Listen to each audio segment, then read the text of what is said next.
नाज़रीन, इस वक्त पाकिस्तान को सियासी, सिफारती और सिक्योरिटी महाज पर बेशुमार चैलेंजेस का सामना है।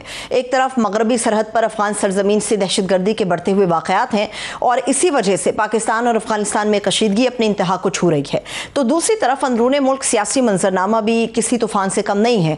दहशतगर्दी जैसा हसास इशू भी पोलिटिकल पोलराइजेशन की नज़र हो चुका है। खैबर पख्तूनख्वा में अमन ऑपरेशन से आएगा या मुज़ाकरात ही दायमी अमन की ज़मानत है? किसी पॉलिसी पर पीटीआई की सूबाई हुकूमत और विफाक मुत्तफिक हैं और ना ही मामलात को मुज़ाकरात के जरिए हल करने पर तैयार हैं। वज़ीर आला खैबर पख्तूनख्वा सुहेल आफरीदी इमरान खान साहब से मुलाकात तक ताउन तो दूर, विफाक के साथ बैठने पर भी आमादा नहीं, जबकि विफाकी वज़रा पीटीआई लीडरशिप पर दहशतगर्दी की सहूलतकारी जैसे संगीन इल्ज़ामात आयद कर रहे हैं। ऐसे में यह जानना बड़ा आम हो गया है कि सियासी जमातें इकट्ठा होकर दुश्मन और दहशतगर्दों से लड़ने की बजाय एक दूसरे में ही मुल्क दुश्मनी के सर्टिफिकेट्स बांट क्यों रही हैं। दूसरी तरफ मौलाना फजलुर रहमान साहब की तरफ से कारकुनान को इस्लामाबाद की तैयारी के पैगाम ने भी एक नई बहस छेड़ दी है कि आखिर वजह क्या बनी। मौलाना मुफाहमत की बजाय मुजाहमत की राह पर क्यों उतर आए? इस अचानक तब्दीली की वजह शेर अफजल मरवत ये बयान करते हैं कि मौलाना फजलुर रहमान दर हकीकत गुस्से में हैं कि खैबर पख्तूनख्वा में उनका वजीर आला क्यों नहीं लाया गया। सियासी मंजरनामे पर यह सारी हलचल एक ऐसे वक्त में हो रही है जब हुक्मरान इत्तेहाद के अंदर भी सब कुछ ठीक नहीं चल रहा। कई मुलाकातों के बावजूद मुस्लिम लीग नून और पीपल्स पार्टी में पावर शेयरिंग और कानून साजी पर इख्तलाफात कम होने का नाम नहीं ले रहे। इसी मुद्दे पर आज पीपल्स पार्टी की क़यादत और सीनियर लीडरशिप कराची में बिलावल हाउस में सर जोड़ कर बैठी है कि आगे उन्होंने क्या करना है और किस तरह से बढ़ना है। सवाल यह है कि इन सिक्योरिटी चैलेंजेस और सियासी तनाज़ात के बीच अगर हम ये बात करते हैं कि वफाकी हुकूमत का मुस्तकबिल, तो सवाल यह है कि वो क्या है। हुकूमत जिस तरीके से मामलात को डील कर रही है, क्या इस तरह से बहरानों पर काबू पाया जा सकता है? क्या इस तरह से मसाइल मजीद नहीं बढ़ जाएंगे? इसी पर बात करने के लिए इस वक्त सीनियर तजज़ियाकार और सहाफ़ी आमिर ज़िया साहब हमारे साथ मौजूद हैं। हम उनको वेलकम करेंगे। बहुत शुक्रिया आमिर साहब, थैंक यू सो मच आपके वक्त के लिए। इस पूरे मंजर को आप किस तरह से देखते हैं आमिर साहब, जब हम सरहद पर भी लड़ रहे हैं, वहाँ भी दुश्मन से हम लड़ रहे हैं और पाकिस्तान के अंदर अपने ही लोग हैं, अपनी ही पॉलिटिकल पार्टीज़ हैं, उनको दुश्मनों की नज़र से देख भी रहे हैं और उनके साथ भी लड़ रहे हैं, तो ये मामला कहाँ तक तूल पकड़ सकते हैं? साहब, आपने बड़ा ही अहम मेरे ख्याल में नुक्ता उठाया है। देखिए, हिकमत अमली पे जो इख्तलाफ है वो उसका मतलब ये नहीं होता है कि दुश्मनी हो गई, या उसका मतलब ये नहीं होना चाहिए कि कोई जो है गद्दारी का मुर्तकिब हो रहा है। शहबाज शरीफ साहब की हुकूमत का एक नुक्ता नज़र है कि जी दहशतगर्दी के खिलाफ लड़ाई के लिए हमें ये जो है बुनियादी स्टेप्स लेने चाहिए। पीटीआई का या जमात इस्लामी का या जमीयत उलमा इस्लाम का या किसी और दीगर जमात के सिविल सोसाइटी के मेंबर का कोई और नुक्ता नज़र हो सकता है। तो हुकूमत इख्तलाफी नुक्ता नज़र जो होना है उसका मतलब ये नहीं होता कि आप वतन दुश्मन हो गए और आप जो है दहशतगर्दी की हिमायत कर रहे हैं। आप याद कीजिए, राहिल शरीफ साहब के जमाने में जब ऑपरेशन ज़रबे अज़्ब हुआ तो बड़ा कामयाब ऑपरेशन था और उसके नतीजे में पाकिस्तान ने तकरीबन कलाकुमा कर दिया था और कोई कहते हैं ना मिलिटेंट्स के अंडर में कोई भी ज़ेर असर कोई इलाका रह नहीं गया था। ठीक है ना। उसकी सबसे बड़ी ताकत क्या थी? उसकी सबसे बड़ी ताकत ये थी कि एक कौमी इत्तेफाक राय पहले पैदा किया गया, उसकी ओनरशिप तमाम लोगों ने ली, मीडिया ने भी ली उसकी ओनरशिप, सियासी जमातों ने भी ली और फौज ने उसमें एक वैनगार्ड का किरदार अदा करते हुए चीज़ों को हल कर दिया। और आप याद करें कुछ ज़माने में नवाज शरीफ साहब की हुकूमत जो थी वो कुछ पसोपेश से काम ले रही थी, वो गालिबन इस के लिए तैयार नहीं थे, तो फौज ने खुद पहलकारी की थी और उसके नतीजे में हमें क्या कामयाबी मिली।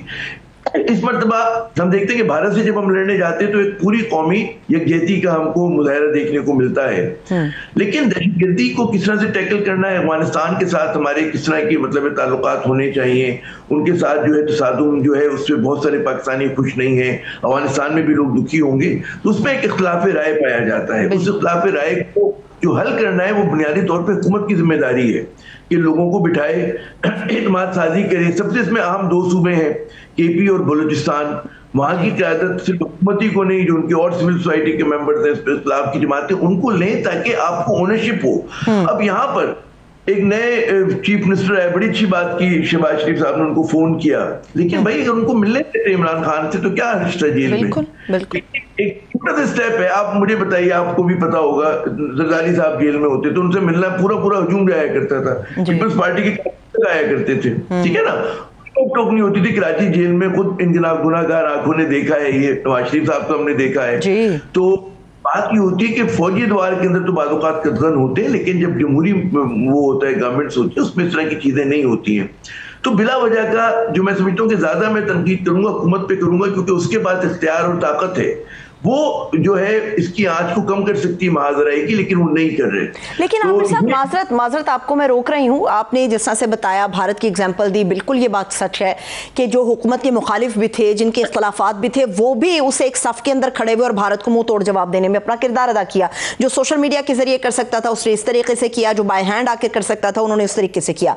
अफगानिस्तान वाला जो मामला है इसके ऊपर तनकीद भी बहुत ज्यादा है, और शायद ये वजह है कि जो असल स्टेक होल्डर्स हैं उनको इसमें मुशावरत के अमल में शामिल नहीं किया गया। हालांकि मुज़ाकरात के लिए डेलीगेशन पहुंच चुका है कतर में और आज पहला दौर होगा भी, लेकिन उसके बावजूद भी चैमगोइयां नहीं है, अलल ऐलान इख्तलाफ है इन तमाम चीज़ों के ऊपर। तो ये तो ऐसा लग रहा है कि शायद हुकूमत मामले को बेहतर अंदाज में डील नहीं कर पा रही। आप क्या कहेंगे, डील नहीं किया जा रहा बेहतर अंदाज में इसको?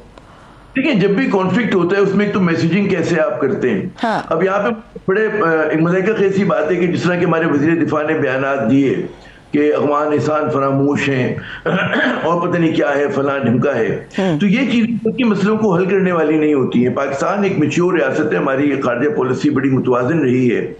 असल बात होती है मैसेजिंग। जब आप फर्ज करें कॉन्फ्लिक्ट भी होते हैं तो आप अपने कहते हैं इख्तिलाफात को रखते कैसे हैं। समझने की बात यह है कि अफगानिस्तान के ऊपर जो है, जैसे मैंने अर्ज किया कि बहुत सारे पाकिस्तानी बहुत दुखी हैं कि अफगानिस्तान के साथ तसादुम हुआ है हमारा, वहाँ पे हमारे लोग शहीद हों, उधर लोग हलाक हों, कोई मतलब दुख की बात है। यही हालत जो अफगानिस्तान की भी है। हम जिस तरह से मजम्मत करते हैं कि इस्लामोफोबिया बुरी चीज़ है, मगरिब में नहीं होना चाहिए, और हर मुसलमान दहशतगर्द नहीं होता, और हर मुसलमान जो होता है कानून शिकन नहीं होता, यही कहते हैं ना हम लोग। जी बिल्कुल बिल्कुल।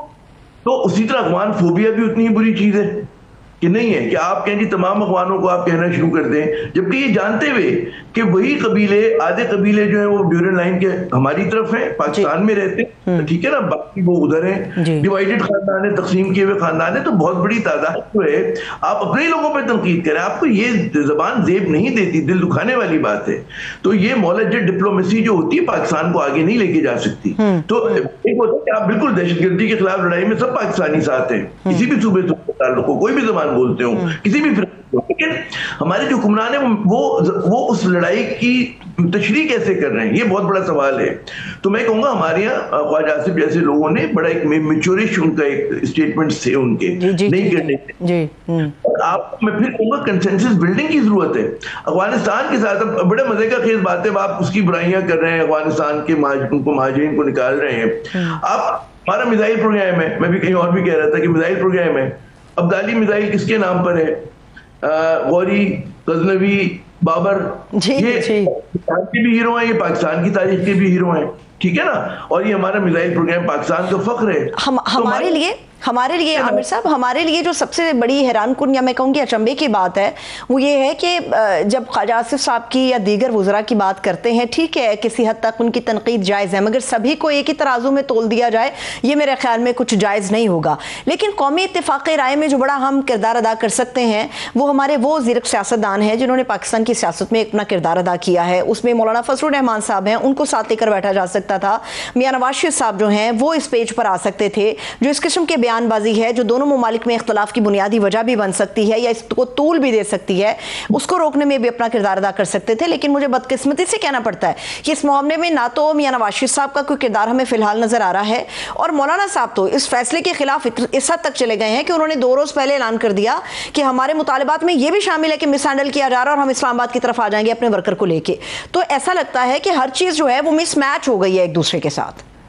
बिल्कुल आपने दुरुस्त कहा, बल्कि आपके सवाल में जवाब भी है कि मिसहैंडलिंग की है इन लोगों ने, शहबाज हुकूमत ने मिसहैंडलिंग की है। मिसहैंडलिंग क्या होती है? देखिए, आप फौजी कामयाबियां बेशुमार हासिल कर सकते हैं, लेकिन अगर उसको समेटने के लिए वो सियासी बसीरत ना हो, वो आपकी डेफ्ट किस्म की सिफारतकारी ना हो, तो आपको नुकसान होता है। अब आप अगर केपी में, बलूचिस्तान में ऑपरेशन होना है, लड़ाई होनी, तो भाई जो वहां के नुमाइंदे उनको इत्मीनान में लेंगे ना, आप उनको फाइल करेंगे। आप ये तो नहीं कह सकते कोई मतलब है कि भाई तुम हमारी बात नहीं मान रहे, तुम डंडे से मारेंगे और तुम गद्दार हो।